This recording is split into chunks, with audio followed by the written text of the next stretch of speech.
Salam, xoş gördük sizləri. Bugünkü dərsimiz atmosferin quruluşu və günəş radiasiyası olacaq. Birinci növbədə baxaq görək atmosfer nə təbəqəsidir. Atmosfer yerin hava qatıdır. Bu qatın yaranmasının tarixi 4,5 milyard ilə əhatə eləyir. 4,5 milyard il. Yəni desələr ki, yerin hava qatı nə vaxt yaranıb? 4,5 milyard il əvvəl. Necə yarandı? Yer səthinə çıxan lavanın tərkibindən ayrılan su buxarı və qazlar yer ətrafında toplanaraq ilkin hava təbəqəsini yaratdılar. Bu təbəqə də adlanır da atmosfer. Atmosferin bizim üçün əhəmiyyəti çoxdur. Atmosfer yeri əhatə edir, onunla birlikdə fırlanır. Onunla birlikdə fırlanır deyə biz yerin fırlanmasını hiss eləmirik. Səsin yayılmasına təsir edir. İsti havada səs soyuq havaya nisbətən daha sürətlə yayılır. Kosmosdan gələn öldürücü şüaları qoruyur. Bunlar rentgen və ultrabənövşəyi şüalardır ki, ultrabənövşəyi şüalar ozon təbəqəsi tərəfindən, rentgen şüaları ionosfer təbəqəsi tərəfindən qorunur. Kosmosdan gələn meteoritlərə atmosferdən keçərək yanır, yəni atmosferə daxil ola bilmir. Yeri çox qızmadan və çox soyumadan qoruyur. Yerə yaxınlaşarkən havanın sıxlığı artır, yəni cazibə qüvvəsinə görədir bu da. Və atmosferin tərkibində ən çox qaz azot, sonra isə oksigen qazı gəlir. Ümumiyyətlə atmosferin tərkibinə baxaq. Atmosferin tərkibi 78% azot birinci yerdə. İkinci yerdə 21% oksigen, üçüncü yerdə arqon qazı durur 0,93% arqon. Dördüncü yerdə isə karbon qazı durur havanın tərkibində. 4 karbon 0,3%. Çünki bu qazları miqdarını bilməliyik ki, azdan çoxa, çoxdan aza bu şəkildə suallar düşür. Arqon qazı karbon qazından daha çox təşkil eləyir atmosferdə yeri. Bundan başqa atmosferin tərkibində kiçik toz, duz və buz kristallarından ibarət olan hissəciklər var ki, bunlar da aerozollar adlanır. Onlar atmosfer üçün kondensasiya nüvəsi rol oynayır. Yəni onlar olmazsa yağış yağma ehtimalı da olmaz. E, Daha sonra bunlar atmosferin əhəmiyyətindən ibarət idi. Keçək atmosferin təbəqələri mövzusuna. Atmosfer ümumi qalınlığı 3000 kilometrdən artıq hesab olunur atmosfer təbəqəsi. Bu qatın alt sərhəddi yer səthi hesab olunur. Yəni yer səthinin üzərindən başlayır bu təbəqə. E, Yerdən hündürlüyə doğru temperaturu, atmosfer təzyiqi, külə, rütubət, qaz tərkibinin dəyişməsinə görə atmosfer 5 təbəqəyə ayrılır. Troposfer, stratosfer, mezosfer, termosfer və eksosfer. İlk təbəqə troposferdən naşə edir. Troposfer atmosferin ən alt təbəqəsidir. Aşağı sərhəddi yer səthi hesab olunur. Orta qalınlığı 11 kilometrdir. Ekvatorial enlərdə 16-18 kilometr, mülayim enliklərdə 10-11 kilometr, qütblərdə isə 8-9 kilometrdir. Qütblərə doğru qalınlığın azalmasının səbəbi cazibə qüvvəsidir. Cazibə qüvvəsi qütblərdə çox olur. Cazibə qütb çox olur. Bu bizə növbəti dərslərdə də lazım olur. Ona görə bunu bilin. Ekvatordan qütblərə doğru getdikcə cazibə qüvvəsi artır. Buna görə də troposferin qütb sahəsində yerləşən hissəsi qalınlığı azdır, 8-9 kilometrdir. Ümumiyyətlə troposfer təbəqəsi e, yer səthi atmosferdə olan qazların 80%-dir. Su, buxar demək olar ki, hamısı bu qatda cəmlənir. Bulud əmələ gəlməsi, atmosfer hadisələri, külək, yağış, suyun hər üç halı, su dövranı, bütün hadisələr burada baş verir troposfer qatında. Sərnişin təyyarələri də bu təbəqədə uçur. Sərnişin. ə, Hava şarı. Bunlar hamısı troposfer təbəqəsində baş verən hadisələrdir. Bir də günəş yer səthini qızdırır, yer səthindən ayrılan istilik havanı qızdırır. Buna görə də troposferdə hava hündürlüyə doğru qalxdıqca hər 100 metrdə bunlar da bizə məsələ həllində lazım olacaq. Hər 100 metrdə 0,6 dərəcə Selsi aşağı düşür. Hər 1000 metrdə isə 6 dərəcə Selsi aşağı düşür. Bu adlanır temperatur hər 1000 metrdə 6 dərəcə Selsi aşağı düşür. Bu adlanır temperatur qradiyenti. Normal budur. Hündürlüyə doğru temperatur, yəni yuxarıya qalxdıqca temperatur azalmalıdır. Bu temperaturdur. Bu da hündürlükdür. Bir-biri ilə tərs mütənasibdir. Amma olur ki, hündürlüyə doğru müəyyən səbəblərdən növbəti təbəqələrdə deyəcəm. Hündürlüyə doğru temperatur artar. Hündürlüyə doğru temperaturun artması normal bir hadisə deyil və bu adlanır temperatur inversiyası. Yəni temperaturun hündürlüyə doğru artması temperatur inversiyası adlanır. Keçək ikinci təbəqə stratosfer təbəqəsidir. Stratosfer təbəqəsinin hündürlüyü 50-55 kilometrə qədər qalxır. Buludlar demək olar ki, bu təbəqədə yoxdur.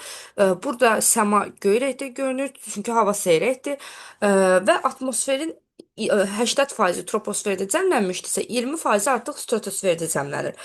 Burada 15-30 kilometr hündürlükdə bir təbəqə yerləşir ki, ozon təbəqəsi adlanır. Bu təbəqə günəşdən gələn ultrabənövşəyi şüaları udur, yer səthinə çatmasının qarşısını alır. Buna görə də bu təbəqə burada temperatur hündürlüyə doğru artır. Temperatur inversiyası baş verir. TI yazıram. Temperatur inversiyası hansı qatda baş verir? Stratosferdə. Səbəb nədir? Ozon təbəqəsi. Ultraviyoleta şüaların udulması ilə əlaqədardır. Daha sonra üçüncü qatımız mezosfer qatıdır. Mezosferin sərhəddə 80 kilometr hündürlüyə qədər davam eləyir və yenidən havanın temperaturu hündürlüyə doğru azalır normal şəkildə. Dördüncü təbəqəmiz termosfer təbəqəsidir. Termosfer təbəqəsinin qalınlığı 800 min kilometr arasında dəyişir. Bu təbəqədə də temperatur inversiyası hadisəsi baş verir. Çünki termosfer təbəqəsinin daxilində bir ionosfer qat yerləşir. Həmin qat günəşdən gələn rentgen şüalarının udulmasına xidmət eləyir və rentgen şüalarının udulması da temperaturun artmasına səbəb olur. Temperatur inversiyası iki dənə təbəqədə baş verir. Bir termosferdə, bir də stratosferdə. Bundan başqa termosfer təbəqəsində elektrik cərəyanları, axınları və qütb parıltıları da müşahidə olunur. Daha sonra bu təbəqəni kosmosa çıxış adlandırırlar. Çünki bütün rabitə əlaqələri məhz bu qat hesabına baş verir. Kosmosa çıxış deyəndə çox vaxt uşaqlar gedir axırıncı təbəqəni götürür. Xeyr, kosmosa çıxış termosferlə bağlıdır. Çünki rabitə əlaqələri bu qat hesabına baş verir. Və ən axırıncı qatımız eksosfer qatıdır ki, ən qalın qatımızdır. 800-3 min kilometr arasında dəyişir qalınlığı və qaz tərkibi olduqca seyri olub planetlər arası sıxlığa bərabərdir. Bir də burada nəyi deməliyik? Sərnişin təyyarələr troposfer qatındadırsa, hərbi təyyarələr stratosfer qatında hərəkət edə bilər. Bunlar atmosferin təbəqələri idi. Daha sonra keçdik növbəti slayda. Günəş radiasiyası. Ümumiyyətlə, yer səthində baş verən əksər proseslərin əsas mənbəyi günəş enerjisidir. Yəni, günəş enerjisi hesabına baş verir. Günəşin şüalandırdığı enerji günəş radiasiyası adlanır. Radiasiyanın vahidi kilokalori böl kvadrat santimetrdir. Yəni, 1 kvadrat santimetrə düşən günəş radiasiyasının miqdarı bu deməkdir. Vahid olaraq kilokalori böl kvadrat santimetr götürürük. Günəş radiasiyası yer səthinə gəlib çatana kimi atmosferdə 34% əks olunur, kosmosa qayıdır. Qalan daha sonra 19% yer səthinə daxil olundan sonra 19% buludlar tərəfindən udulur və səpələnir. Yer səthinə gəlib çatansa 37% radiasiya olur. Yer səthinə gəlib çatan radiasiyamız 37%-dir. Yer səthinə gəlib çatan radiasiya da iki cür çatır. Bir, buludlar tərəfindən, buludsuz ərazidə, əgər bulud olmasa da, səma aydın olsa, günəşdən gələn radiasiya birbaşa yer səthinə gəlib çatır. Bu radiasiya adlanır birbaşa çatan radiasiya, düz radiasiya. Düz radiasiya kölgə yaradan radiasiyadır. Əgər bir cismin üzərinə günəş birbaşa düşürsə, həmin cismin kölgəsi yaranır. Və düz radiasiya tropik və qütb enlikləri üçün səciyyəvidir. Yəni, yüksək təzyiq qurşağı. Bunlar yüksək təzyiq qurşaqlarıdır. Plus nəyə görə burada olur? Çünki bu ərazilər buludsuz ərazilərdir. Düz radiasiyanın yaranması üçün nə lazımdır? Buludsuz şərait. Buludsuz da olan yer tropik və qütb enlikləridir. Hansı təzyiq qurşağı? Yüksək təzyiq qurşağı və kölgə yaradır. Bir də var, buludlu olan ərazidir. Buludlu olan ərazidə maneələrə rast gələrək qırılır, səpələnir. Yer səthinə gəlib çatanda radiasiya. Buna deyirlər səpələnən radiasiya. Səpələnən radiasiya kölgə yaratmır. Cismin üzərinə əgər birbaşa günəş enerjisi düşmürsə, bu kölgə yaratmır. Daha çox buludlu yerlərdə olur. Buludlu yerlərdə ekvatorial və mülayim enliklərdir ki, bu ərazilər çox yağıntılı olur. Bu ərazilər çox yağıntılı olur. Ona görə burada baş verir və alçaq təzyiq qurşağı hesab olunurlar bura. Deməli, səpələnən radiasiyanın yaranması üçün nə lazımdır? Buludlu ərazilər alçaq təzyiq qurşaqlarındadır. Alçaq təzyiq qurşağı da ekvatorial və mülayim enliklərdir. Və kölgə yaratmırlar. Daha sonra düz və səpələnən radiasiyanın cəmi bizə ümumi radiasiya verir. Ümumi radiasiyanın dəyişməsinə iki cür baxacağıq. Bir ekvatordan qütblərə doğru, bir də dağın ətəyindən zirvəsinə doğru. Birinci ekvatordan qütblərə doğru baxaq. Ekvatorial enliklərdə ümumi radiasiyanın miqdarı 140-145 kilokaloridir. Bura buludlu olduğuna görə səpələnən hissəsi var deyə ümumi radiasiyanın miqdarı tropiklərdən azdır. 140-145 kilokalori. Tropiklərdə buludsuz şərait olduğuna görə daha çoxdur. 200-220 kilokalori. Mülayim enliklərdə yenə buludluqla əlaqədar azalır. 100-140 kilokalori. Qütblərdə isə buludluq yoxdur, amma günəş işığı ora gedib çata bilmir. Günəş enerjisi ora gedib çata bilmir. Çünki ekvator tropik xəttlərdən uzaqda yerləşir qütblər. 50-60 kilokalori arasında dəyişir. Sizə deyərlər ki, bunun sxemin qurun, ekvatordan qütblərə doğru günəş radiasiyasının dəyişməsi. Burada rəqəmlər verəcəklər. Siz 140-dan başlamalısınız, 220-yə, yəni tropiklərə doğru getməlisiniz. Tropiklərə getdikdən sonra təzədən mülayimdə biraz aşağı düşməlisiniz, 140, 100-140-a. Bura gəldi, çatdınız. Ən axırda isə qütblərə gəlib çatmaq üçün biraz da aşağı düşürsüz. 50-60 kilokaloriyə düşürsüz. Bu şəkildədir. Ekvatordan qütblərə doğru günəş radiasiyasının qrafiki, əgər desələr. Bir də var. Dağın ətəyindən zirvəsinə doğru. Bura tam yazacaq 100, 140 kilokalori. Buraya yazacaqlar 100 kilokalori. Buraya yazacaqlar 200 kilokalori. Burada yazacaqlar 50 kilokalori. Buradan da aşağıda ekvatorial enlik 0 dərəcə enlik, tropiklər 23,5 enlik, Tamam. Mülayim enliklər tam 40, qütblərə də 90 dərəcə yazacaq. Bu şəkildə qruplaşdırma olacaq. Bir də var, dağın ətəyindən zirvəsinə doğru günəş radiasiyasının dəyişməsi. Dağın ətəyindən zirvəsinə doğru günəş radiyasiyası necə dəyişir? Dağın ətəyində günəş radiyasiyası çoxdur, orta dağlığa doğru azalır, yüksək dağlıqda yenidən artır, daha çoxalır. Səbəb nədir? Bu hissəsi səhv düşdü, xətt uzandı. Səbəb nədir bunun? Orta dağlıqda buludlar orta dağlıqda yarandığına görə 2000 metr hündürlükdə. Ona görə orta dağlıqda günəş radiasiyasının miqdarı azdır. Alçaq dağlıq və yüksək dağlıqda isə günəş radiasiyasının miqdarı çox olur. Bunun da qrafiki bu şəkildə olur. Dağın ətəyindən zirvəsinə doğru günəş radiasiyasının dəyişilməsi deyəndə. Bu günəş radiyasiyası bizim üçün əhəmiyyəti çoxdur. İnsan orqanizmində D vitamininin yaradıcısıdır. Bitkilər üçün məhsuldarlığı bilavasitə günəş enerjisindən asılıdır. Amma D vitamini də çox olanda insanlara ziyan da verə bilər. Məsəl üçün günəş şüası insana çox dəyəndə onda gün vurma hadisəsi baş verə bilər. Bir də Dokqun sitəsində belə bir məlumat var, məlumat blokunda, amma yenə də baxaq hər ehtimala. Pambıq bitkisinin əkini ilə bağlıdır ki, günəş istiliyi pambıq bitkisinin üzərinə birbaşa düşəndə ondan 34 pambıq qozası almaq olur, amma birbaşa düşməyəndə ondan 23 qoza almaq olur ki, bu da onun məhsuldarlığının azalmasını göstərir. Bir də var, əks olunan radiasiya udulan radiasiya. Yer səthinin xarakterindən asılı olaraq, yəni rəngindən, tumundan asılı olaraq gələn radiasiya, yəni gəlib çatan yer səthinə gəlib çatan radiasiya iki cür olur. Bir, yer səthi tərəfindən udulur, udulan radiasiya. Bir də səthin örtüyündən asılı olaraq əks olunur. Buna da deyirlər əks olunan radiasiya. Əks olunan radiasiyanın başqa cürə albedo da adlandırırlar. Albedosu ən yüksək olan səth buz səthidir. 95% əks etdirir. Albedosu ən az olan səth su səthidir. Suyun çünki udma qabiliyyəti yüksəkdir. Su 95% radiasiyanı udub özündə saxlayır. Ona görə deyirik ki, suyun istilik tutumu çoxdur. Daha sonra bu radiasiyaları əzbər bilməliyik. Meşədə 30% albedodur.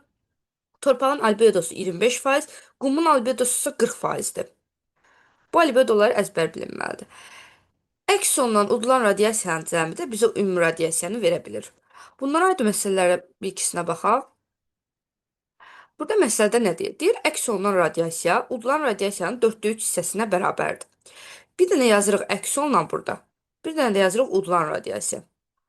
Bunların cəmi bilirik ki, bizə ümumi günəş radiasiyasını verir. Ümumi radiasiyanı. İndi deyir ki, əks olunan radiasiya udulanın 4də 3 hissəsinə bərabərdir. Udulana x qoyuruq, bilmirik nə qədərdir. Əks olunan da udulanın 4də 3 hissəsinə qədər. 4də 3 x. Onların cəmi isə 140 kilokalorini verir. Yəni ümumi radiasiyamız 140 kilokaloridir.